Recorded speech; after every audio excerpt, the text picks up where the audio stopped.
రై అక్కడ పోలింగ్ జరుగుతుంటే ఓటేయకుండా ఇక్కడ ఒంటరిగా కూర్చున్నావు. మీ నాన్న అక్కడ పోలింగ్ బూత్ టెన్షన్ పడుతుంటే నువ్వే రేటు కూర్చొని బాధపడుతున్నావు. ఎందుకుండదురా బాధ? ఈ జనాలు ఉన్నారే నోటుకు విలువిస్తారు కానీ మంచి మాటకు విలువ ఇవ్వరా. మా నాన్న లాంటి నీతి నిజాయితీ ఉన్న నాయకుడు 2 సార్లు పోటీ చేసి ఓడిపోయాడు రా. ఈ జన్మకు నేను ఓటేయను రా. ఐ హేట్ దిస్ సొసైటీ రా.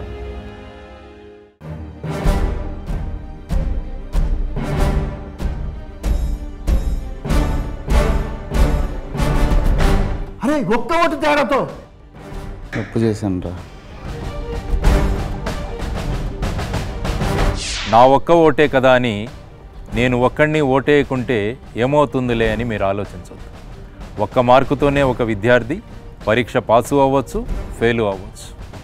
ఒక్క ఓటుతోనే ఒక సమర్థవంతమైన నాయకుడు గెలవచ్చు, అందరి జీవితాల్లో ఆనందాన్ని నింపవచ్చు.